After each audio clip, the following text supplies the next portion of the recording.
ಆತ್ಮೀಯ 10ನೇ ತರಗತಿ ವಿದ್ಯಾರ್ಥಿಗಳೇ, ಎಲ್ರಿಗೂ ನಮಸ್ಕಾರ. ಹೇಗಿದ್ದೀರಾ ಎಲ್ಲರೂ ಕೂಡ ಪರೀಕ್ಷೆಯನ್ನ ಬರೆದ್ಬಿಟ್ಟು ಆರಾಮಾಗಿ ರೆಸ್ಟ್ ಮಾಡ್ತಿದ್ದೀರಾ ಅಂತ ಹೇಳಿ ಅನ್ಕೊಳ್ತಾನೆ. ಹಾಗೆ ಫಲಿತಾಂಶಕ್ಕೂ ಕೂಡ ಕಾಯ್ತಾ ಇರ್ತೀರಾ ಅಂತ ಹೇಳಿ ನನಗೆ ಗೊತ್ತು. ಮಕ್ಕಳೇ, ನಿಮ್ಮ SSLC ವಾರ್ಷಿಕ ಪರೀಕ್ಷೆ ಫಲಿತಾಂಶ ಮೇ ಮೊದಲನೇ ವಾರದಲ್ಲಿ ಬರ್ತಕ್ಕಂತಹ ಸಾಧ್ಯತೆ ಇದೆ. ನಿಮ್ಮ ರಿಜಿಸ್ಟರ್ ನಂಬರ್ ಹಾಗೆ ಡೇಟ್ ಆಫ್ ಬರ್ತ್ ಅನ್ನ ನೀವು ಇಲಾಖೆಯ ವೆಬ್ಸೈಟ್ ನಲ್ಲಿ ಎಂಟ್ರಿ ಮಾಡುವ ಮೂಲಕ ನಿಮ್ಮ ಫಲಿತಾಂಶವನ್ನ ನಿಮ್ಮ ಮೊಬೈಲ್ ನಲ್ಲೇ ವೀಕ್ಷಣೆ ಮಾಡಬಹುದಾಗಿದೆ ಅಂತ ಹೇಳಿ ಹೇಳ್ತಾ, ಹಾಗೆ ತುಂಬಾ ದಿನಗಳಿಂದ ಯಾವುದೇ ರೀತಿಯಾದಂತಹ ವಿಡಿಯೋಸ್ ನ ಮಾಡ್ತಾ ಇರಲಿಲ್ಲ. ಆದ್ರೆ ತುಂಬಾ ಕಮೆಂಟ್ಸ್ ಗಳು ಬಂದಿದೆ. ಮ್ಯಾಮ್, ದಯವಿಟ್ಟು ವ್ಯಾಲ್ಯೂಯೇಷನ್ ಎಕ್ಸ್ಪೀರಿಯನ್ಸ್ ನ ಹೇಳಿ ಮ್ಯಾಮ್, ನಿಮ್ಮ ಅನುಭವವನ್ನ ನಮ್ಮ ಜೊತೆ ಶೇರ್ ಮಾಡ್ಕೊಳ್ಳಿ ಅಂತ ಹೇಳಿ ಕೇಳ್ತಾ ಇದ್ದೀರಾ. ಹಾಗಾಗಿ ಇವತ್ತಿನ ವಿಡಿಯೋನಲ್ಲಿ ಶಾರ್ಟ್ ಆಗಿ ನನ್ನ ಮೌಲ್ಯಮಾಪನದ ಅನುಭವವನ್ನ ನಿಮ್ಮ ಜೊತೆ ಶೇರ್ ಮಾಡ್ಕೊಳ್ತಾ ಇದ್ದೀನಿ.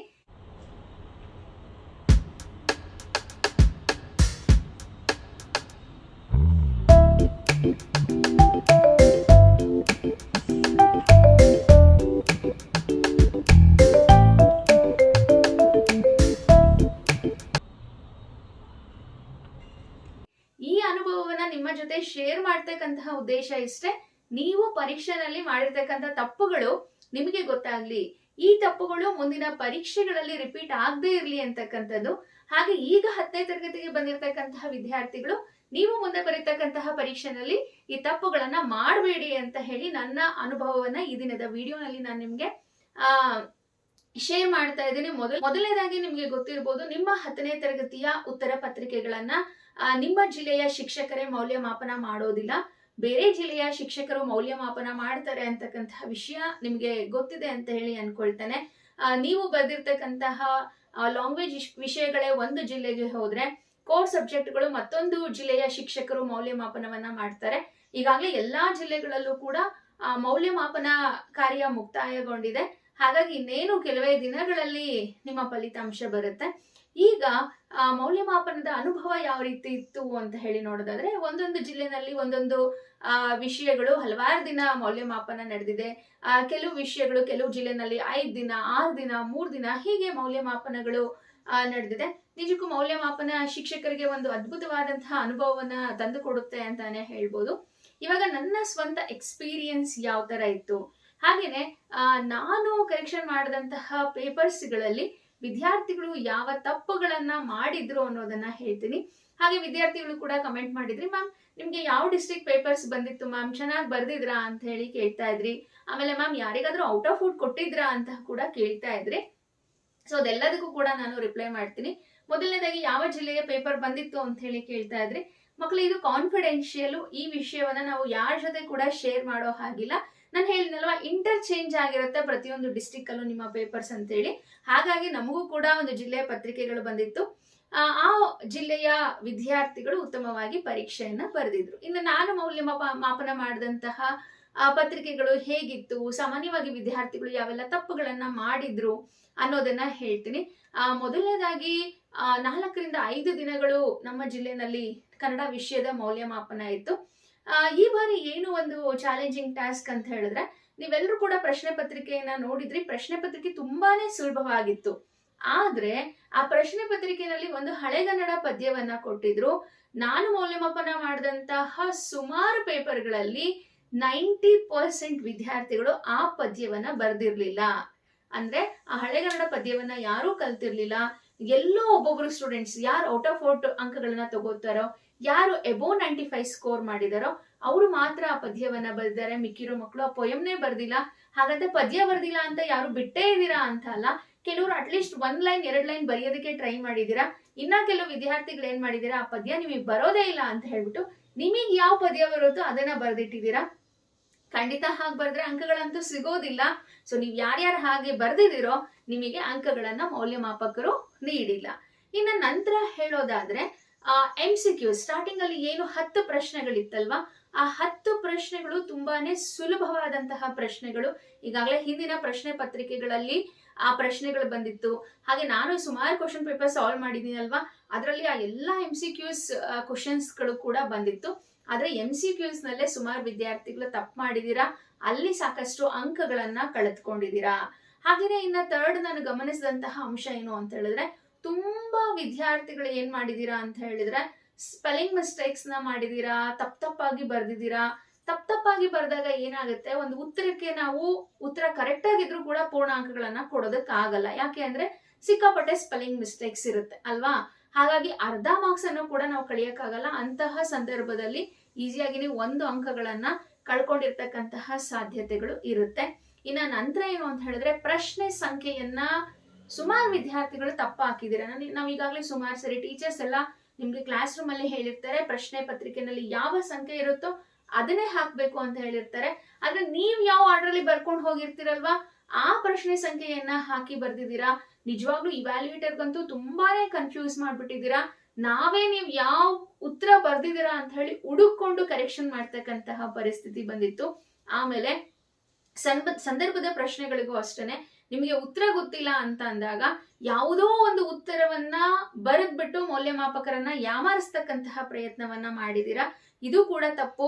ಹಾಗಾದ್ರೆ ನೀವು ಬರ್ದಿರೋದಕ್ಕೆಲ್ಲ ಮೌಲ್ಯಮಾಪಕರು ಅಂಕಗಳನ್ನ ಕೊಟ್ಟಿದ್ದಾರೆ ಅಂತ ಹೇಳಿ ಅನ್ಕೋಬೇಡಿ. ನಾವು ಕೂಡ ನೀಟಾಗಿ ನಿಮ್ಮ ಉತ್ತರ ಪತ್ರಿಕೆಯನ್ನ 3-4 ಸರಿ ಓದ್ಬಿಟ್ಟು ನೀವು ಕರೆಕ್ಟ್ ಆಗಿರೋ ಉತ್ತರವನ್ನ ಬರ್ದಿದ್ರೆ ಮಾತ್ರ ಮಾರ್ಕ್ಸ್ ಕೊಟ್ಟಿದೀವಿ. ನೀವು ಅದನ್ ಬಿಟ್ಟು ಯಾವುದೋ ಸಂದರ್ಭ, ಯಾವುದೋ ಕವಿ ಹೆಸರು, ಯಾವುದೋ ಪಾಠದ ಹೆಸರು ಬರ್ದಿದ್ರೆ ನಾವು ಖಂಡಿತ ಅಂಕಗಳನ್ನ ಕೊಟ್ಟಿಲ್ಲ. ಇನ್ನ ನಂತರ ಏನು ಅಂತ ಹೇಳಿದ್ರೆ, ಸುಮಾರು ವಿದ್ಯಾರ್ಥಿಗಳು ಮಾಡಿರ್ತಕ್ಕಂತಹ ಮಿಸ್ಟೇಕ್, 2-3 ವಾಕ್ಯದಲ್ಲಿ ಉತ್ತರಿಸಿನಲ್ಲಿ 2 ಪ್ರಶ್ನೆಗಳಿತ್ತು. ನಿಮಗೆ ಗೊತ್ತಿರ್ಬೋದು. ಪೈಗಳ ತಮ್ಮನ ನೂಲು ಮದುವೆಯ ದಿನ ಯಾವ ರೀತಿಯ ಏನೇನು ಸಿದ್ಧತೆಗಳು ನಡೀತಾ ಇತ್ತು ಅನ್ನೋ ಪ್ರಶ್ನೆಗೆ ಎಲ್ಲರೂ ಉತ್ತರವನ್ನ ಬರೆದಿದ್ದೀರಾ. ಆದ್ರೆ ಅಲ್ಲಿ ಅಸಲಿಯಾಗಿದ್ದಂತಹ ಪ್ರಶ್ನೆ ಏನು ಅಂತ ಹೇಳಿದ್ರೆ, ಪೈಗಳು ಪ್ರಾಸ ಬಿಟ್ಟ ಸಂದರ್ಭವನ್ನ ಬರೀರಿ ಅಂತ ಹೇಳಿ ಇತ್ತು. ಇಲ್ಲಿ ಪ್ರಶ್ನೆ ಕೇಳಿರೋದೇ ಒಂದು, ನೀವು ಉತ್ತರವನ್ನ ಬರ್ದಿರೋದೇ ಒಂದು. ಇಲ್ಲಿ ಕೇಳಿರೋ ಪ್ರಶ್ನೆಗೆ ಉತ್ತರ ಬರೆಯೋ ಬದಲು ನೀವು ಯಾವ್ದನ್ನ ಕಲ್ತಿದ್ದೀರೋ ಆ ಉತ್ತರವನ್ನ ಬರ್ದಿದ್ದೀರಾ. ಹಾಗಾಗಿ ಅಂತ ವಿದ್ಯಾರ್ಥಿಗಳಿಗೆ ಎಲ್ಲೂ ಕೂಡ ಮಾರ್ಕ್ಸ್ ಸಿಕ್ಕಿಲ್ಲ, ನಿಮ್ಮ ಅಂಕಗಳನ್ನ ಕಟ್ ಮಾಡಲಾಗಿದೆ. ಹಾಗೇನೆ ಇನ್ನು ಸುಮಾರು ವಿದ್ಯಾರ್ಥಿಗಳು ಚೆನ್ನಾಗಿ ಬರ್ದಿದ್ದೀರಾ, ಹಾಗಂತ ಎಲ್ಲಾ ಪೇಪರ್ಸ್ಗಳು ಕೂಡ ತಪ್ಪು ಮಾಡಿದ್ರಿ ಅಂತಲ್ಲ. ತುಂಬಾ ವಿದ್ಯಾರ್ಥಿಗಳು ನಾವೇ ಹುಡುಕಿದ್ರು ಕೂಡ ಒಂದು ಕೂಡ ತಪ್ಪು ಸಿಗದೆ ಇರ್ದೇನೆ, ನಾನೇನೆ ಇಬ್ಬರಿಗೆ ಔಟ್ ಆಫ್ ಔಟ್ ಕೊಟ್ಟಿದ್ದೀನಿ. ನಾನು ಮಾಡಿದಂತಹ ಒಟ್ಟು ಪತ್ರಿಕೆಯಲ್ಲಿ 2 ವಿದ್ಯಾರ್ಥಿಗಳು ತುಂಬಾನೇ ಚೆನ್ನಾಗಿ ಬರ್ದಿದ್ರು, ಔಟ್ ಆಫ್ ಔಟ್ ಅಂಕಗಳನ್ನ ಪಡೆದುಕೊಂಡಿದ್ದಾರೆ. ಇನ್ನ ಎಬೋ 95, 96, 98, 99 ತುಂಬಾ ಸ್ಟೂಡೆಂಟ್ಸ್ ಗಳು ತಗೊಂಡಿದ್ದಾರೆ. ಆದ್ರೆ ನನಗೆ ಬಂದಿರತಕ್ಕಂತ ಉತ್ತರ ಪತ್ರಿಕೆನಲ್ಲಿ ನಾನು ಕೇವಲ 2 ವಿದ್ಯಾರ್ಥಿಗಳಿಗೆ ಮಾತ್ರ ನಾನು ಔಟ್ ಆಫ್ ಔಟ್ ಅಂಕಗಳನ್ನ ಕೊಟ್ಟಿದ್ದೀನಿ. ತುಂಬಾನೇ ಚೆನ್ನಾಗಿತ್ತು ಪತ್ರಿಕೆ ಅಂತಾನೆ ಹೇಳ್ಬೋದು. ಇನ್ನ ನಂತರ ಗಮನಿಸಿದಂತಹ ಅಂಶಗಳು ಅಂತ ಹೇಳಿದ್ರೆ, ಅಲಂಕಾರದಲ್ಲಿ ಉಪಮೇಯ ಉಪಮಾನ ಕನ್ಫ್ಯೂಸ್ ಮಾಡ್ಕೊಂಡು ಉಲ್ಟಾ ಪಲ್ಟಾ ಬರ್ದಿದ್ದೀರಾ. ಆಮೇಲೆ ಲೆಟರ್ ರೈಟಿಂಗ್ ನಲ್ಲಿ ಅರ್ಧ ಪೇಜ್ ಅಲ್ಲಿ ಲೆಟರ್ ಬರ್ದಿದ್ದೀರಾ, ಮತ್ತೆ ಇನ್ನ ಅರ್ಧ ಲೆಟರ್ ನ ನೆಕ್ಸ್ಟ್ ಪೇಜ್ ಅಲ್ಲಿ ಬರ್ದಿದ್ದೀರಾ.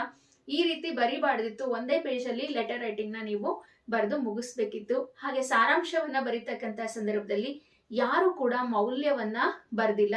ಹಾಗೆ ಇನ್ನ ಕೆಲವು ವಿದ್ಯಾರ್ಥಿಗಳು ಏನ್ ಮಾಡಿದೀರಾ, ಮೌಲ್ಯನೂ ಬರ್ದಿಲ್ಲ, ಸಾರಾಂಶನೂ ಬರ್ದಿಲ್ಲ. ಏನು ಹಲಗಲಿ ಬೇಡರು ಪದ್ಯ ಇತ್ತಲ್ವಾ, ಆ ಪದ್ಯ ಹೇಗಿದೆಯೋ ಹಾಗೇನೆ ಅದನ್ನ ಬರ್ದಿಟ್ಟಿದ್ರಿ. ಇನ್ನ ಗಾದೆಗಳಂತೂ ಕೆಲವು ವಿದ್ಯಾರ್ಥಿಗಳು ತುಂಬಾನೇ ಚೆನ್ನಾಗಿ ಬರ್ದಿದ್ರಿ, ಎಕ್ಸ್ಪ್ಲನೇಷನ್ ಎಲ್ಲ ಕೊಟ್ಟಿದ್ರಿ. ಗಾದೆ ಇಲ್ಲ, ಆಲ್ಮೋಸ್ಟ್ ಎಲ್ಲಾ ಸ್ಟೂಡೆಂಟ್ಸ್ ಕೂಡ ಗಾದೆಯನ್ನ ಬರ್ದಿದ್ರಿ. ಇನ್ನ ಪ್ರಬಂಧಕ್ಕೆ ಬಂದ್ರೆ ಅಲ್ಲಿ ಕನ್ಫ್ಯೂಸ್ ಮಾಡ್ಕೊಂಡ್ಬಿಟ್ಟಿದ್ದೀರಾ. ಕನ್ಫ್ಯೂಸ್ ಮಾಡ್ಕೊಂಡು ಏನೇನೋ ಬರ್ದ್ಬಿಟ್ಟಿದ್ದೀರಾ. ಅಲ್ಲಂತೂ ಪ್ರಬಂಧಗಳು ನಿಮ್ಮ ಓನ್ ಆಗಿ ಏನೇನೋ ವಿಷಯಗಳನ್ನ ಹಾಕಿ ಬರ್ದ್ಬಿಟ್ಟಿದ್ದೀರಾ. ಸುಮ್ನೆ ಪುಟಗಳನ್ನ ತುಂಬಿಸ್ಬೇಕು ಅಂತ ಹೇಳಿ ಏನೇನೋ ಬರೆದ್ರೆ ಅಲ್ಲಿ ನಾವು ಮಾರ್ಕ್ಸ್ ಕೊಡಕ್ಕಾಗಲ್ಲ. ನಿಖರವಾದಂತ ಉತ್ತರ ಇದ್ರೆ ಮಾತ್ರ ನಾವು ಮಾರ್ಕ್ಸ್ ಅನ್ನ ಕೊಡ್ಬೋದಾಗಿದೆ. ಹಾಗೆಯೇ ಸುಮಾರು ವಿದ್ಯಾರ್ಥಿಗಳಿಗೆ ಪಾಪ ಸಮಯ ಸಾಕಾಗಿಲ್ಲ ಅಂತ ಹೇಳಿ ಅನ್ಕೊಳ್ತೇನೆ. ಪ್ರಬಂಧ ಪತ್ರಲೇಖನ ಆಫ್ ಬರೀತಿದ್ದಾಗ್ಲೇನೆ ಹಾಗೆ ಸ್ಟಾಪ್ ಮಾಡ್ಬಿಟ್ಟಿದ್ದೀರಾ. ಅಂದ್ರೆ ಇಲ್ಲಿ ನಿಮ್ಗೆ ಸಮಯದ ಅಭಾವ ಬಂದಿದೆ ಅನ್ನೋದು ಗೊತ್ತಾಗತ್ತೆ. ಆದ್ರೆ ನೀವು ಇಲ್ಲಿ ಟೈಮ್ ಅನ್ನ ಮ್ಯಾನೇಜ್ ಮಾಡಿಲ್ಲ. ಟೈಮು ಯಾವ್ಯಾವ್ದಕ್ಕೆ ಎಷ್ಟು ಟೈಮ್ ಅನ್ನ ಕೊಡ್ಬೇಕು ಅನ್ನೋದನ್ನ ನೀವು ನೋಡ್ಕೊಂಡಿಲ್ಲ. ಅದಕ್ಕೆ ಪ್ರಾಯಶಃ ನಿಮ್ಗೆ ಟೈಮ್ ಶಾರ್ಟೇಜ್ ಬಂದಿರಬಹುದು ಅನ್ನೋದು ನಮ್ಮ ಅಭಿಪ್ರಾಯ. ಸೊ ಎಲ್ಲೋ ಒಂದ್ ಕಡೆ ನೀವು ಸ್ವಲ್ಪ ಟೈಮ್ ಅನ್ನ ನೋಡ್ಕೊಂಡು ಬರ್ದಿದ್ರೆ ಖಂಡಿತ ನೀವೆಲ್ಲ ಮೇನ್ ಕವರ್ ಮಾಡ್ಬೋದಾಗಿತ್ತು. ಹಾಗೆ ಸುಮಾರು ವಿದ್ಯಾರ್ಥಿಗಳು ಪಾಸ್ ಆಗಿದ್ದೀರಾ. ಎಲ್ಲೋ 1-2 ವಿದ್ಯಾರ್ಥಿಗಳಷ್ಟೇನೆ ಫೇಲ್ ಆಗಿದ್ದೀರಾ ನಾನು ವ್ಯಾಲ್ಯೂಯೇಟ್ ಮಾಡಿದಂತಹ ಪೇಪರ್ಸ್ಗಳಲ್ಲಿ. ಅದರಲ್ಲೂ ಏನು ಅಂತ ಹೇಳಿದ್ರೆ, ಸುಮಾರು ವಿದ್ಯಾರ್ಥಿಗಳು ಎಬೋ 90, 80 ತಗೊಂಡಿದ್ದೀರಾ. ತುಂಬಾನೇ ಚೆನ್ನಾಗಿ ಬರ್ದಿದ್ರಿ. ಕನ್ನಡ ಪತ್ರಿಕೆ ಈಸಿ ಇತ್ತು, ಎಲ್ಲರೂ ಕೂಡ ಚೆನ್ನಾಗಿ ಮಾರ್ಕ್ಸ್ ಗಳನ್ನ ತಗೊಂಡಿದ್ದೀರಾ ಅಂತ ಹೇಳಿ ಅನ್ಕೊಳ್ತೀನಿ. ಹಾಗೆ ಕೆಲವು ವಿದ್ಯಾರ್ಥಿಗಳು ಕಮೆಂಟ್ ಮಾಡಿದ್ರಿ, ಮ್ಯಾಮ್ ನಾನು ಕ್ವಶನ್ ನಂಬರ್ನ ತಪ್ಪು ಹಾಕ್ಬಿಟ್ಟಿದೀನಿ, ಆದ್ರೆ ಉತ್ತರ ಕರೆಕ್ಟ್ ಆಗಿ ಬರ್ದಿದ್ದೀನಿ, ಮಾರ್ಕ್ಸ್ ಕೊಡ್ತಾರಾ ಅಂತ ಹೇಳಿ ಕೇಳಿದ್ರಿ, ಮಾರ್ಕ್ಸ್ ಕಟ್ ಮಾಡ್ತಾರಾ ಅಂತ ಹೇಳಿ ಕೇಳಿದ್ರಿ.